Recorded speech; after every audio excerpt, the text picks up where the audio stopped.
Las ecuaciones de Maxwell, formuladas por James Clerk Maxwell en 1865, son las 4 leyes matemáticas que explican cómo las cargas eléctricas y las corrientes generan campos eléctricos y magnéticos y cómo estos interactúan entre sí.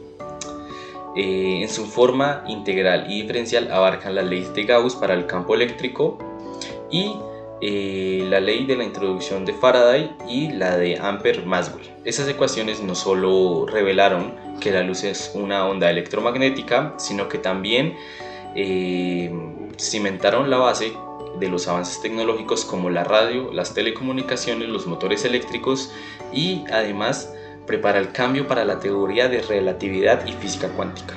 Las ecuaciones de Maxwell son la base para entender la electricidad y el magnetismo como un solo fenómeno, el electromagnetismo. En el siglo XIX, Michel Faraday descubrió cómo los campos magnéticos pueden incluir corrientes eléctricas y visualizó cómo estas fuerzas con líneas de campo se dan. Luego James Clerk Maxwell unificó todas estas ideas en un solo conjunto de 4 ecuaciones, estas publicadas en 1865, que describen cómo se generan y se comportan los campos eléctricos y magnéticos.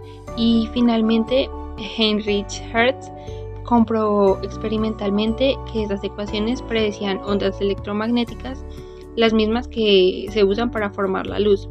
Y gracias a esto pues entendemos a Maxwell hoy en día y usamos las tecnologías como el radio, la televisión y el internet.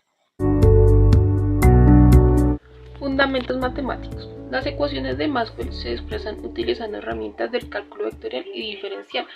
Entre los conceptos fundamentales se encuentra la divergencia, el rotacional y la gradiente, los cuales permiten describir cómo varían los campos eléctricos y magnéticos en el espacio.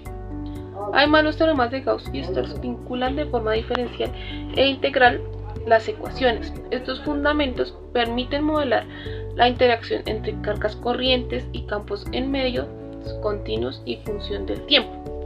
La gradiente, la diferencia y la rotacional se definen como operadores vectoriales que describen las variaciones locales en campos escalares y vectoriales.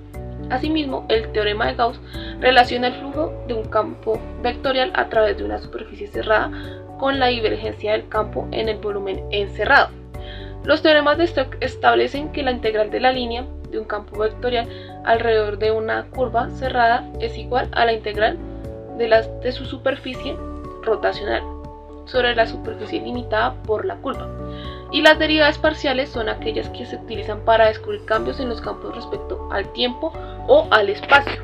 La ley de Gauss es una pieza clave en el estudio del electromagnetismo y fue formulada por el matemático Carl Friedrich Gauss en el siglo XIX. Esta ley nos dice que el flujo total del campo eléctrico pasa a través de cualquier superficie cerrada que es directamente proporcional a la carga eléctrica total que se encuentra dentro de esta superficie. ¿Pero qué significa esto? Significa que podemos imaginar, por ejemplo, una carga eléctrica dentro de una pequeña esfera invisible. Y esta ley de Gauss lo que nos permite es calcular cuánto tiempo del campo eléctrico sale de esa esfera sin importar la forma o el tamaño exacto de la superficie, siempre y cuando sea cerrada. Matemáticamente hablando, el flujo se mide como el campo eléctrico multiplicado por el área a través de la cual esta pasa, y la ley establece que el flujo es igual a la carga encerrada dividida por una constante llamada permitividad del vacío. Esa herramienta pues es muy poderosa porque facilita los cálculos de estos campos eléctricos en un sistema de simetría y también como cargas puntuales en esferas o cilindros ya cargados, donde se usan otras leyes pero son mucho más complejas. Para concluir, se puede decir que la ley de Gauss nos ayuda a entender cómo las cargas eléctricas crean y distribuyen campos eléctricos en el espacio que nos rodea. La ley de Gauss establece que el flujo magnético a través de cualquier superficie cerrada es siempre cero. Esto significa que el número de líneas de campo magnético que entran en una superficie cerrada es igual al número que salen de ella. Esto se expresa matemáticamente de la siguiente manera, en donde B es la densidad del flujo magnético y S es una superficie cerrada con una normal diferencia que apunta hacia afuera de ds. Su forma diferencial se establece en cero, el integrando también debe ser 0, por lo tanto la forma diferencial de la ley de Gauss quedaría de la siguiente manera, en donde nabla por B es igual a 0.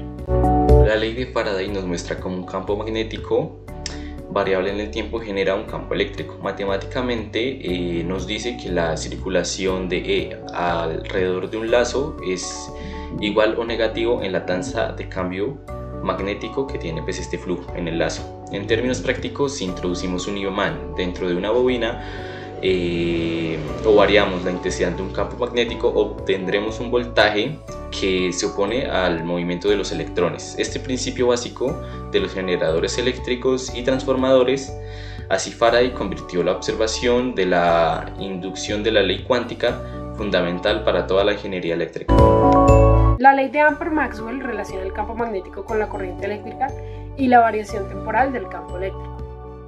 Dicho en otras palabras, es el cálculo del campo creado por un hilo conductor infinito por el que circula una corriente L a una distancia R del mismo. Las líneas del campo magnético tendrán el sentido dado por la regla de la mano derecha para la expresión general del campo creado por una corriente, por lo que sus líneas del campo serán circunferencias centradas en el hilo, como se muestra en la figura. Para aplicar la ley de Ampère-Maxwell se utiliza por tanto una circunferencia centrada en el hilo conductor de radio R. Los vectores B y dl son paralelos en todos los puntos de la misma, y el módulo del campo es el mismo en todos los puntos de la trayectoria. La integral de línea queda de la siguiente manera. Las ecuaciones de Maxwell tienen aplicaciones fundamentales en diversas áreas de la ciencia y la tecnología. Su capacidad para predecir y describir campos eléctricos y magnéticos las convierte en herramientas esenciales en ingeniería, física aplicada y desarrollo tecnológico. Por ejemplo, en el ámbito de las comunicaciones son las bases para el funcionamiento de Wi-Fi, antenas, radio, televisión y redes móviles. En la ciencia, por su parte, son aquellas tecnologías como la imagen de resonancia magnética MRI. En la industria se aplican para los motores, transformadores, láseres, generadores y sensores. Por otra parte, en la ciencia de materiales se aplica en el estudio de propiedades dieléctricas, superconductividad y nanomateriales. Y por último, también se aplican en las simulaciones computacionales en el uso del software como PhET, entre otros, para analizar campos electromagnéticos complejos.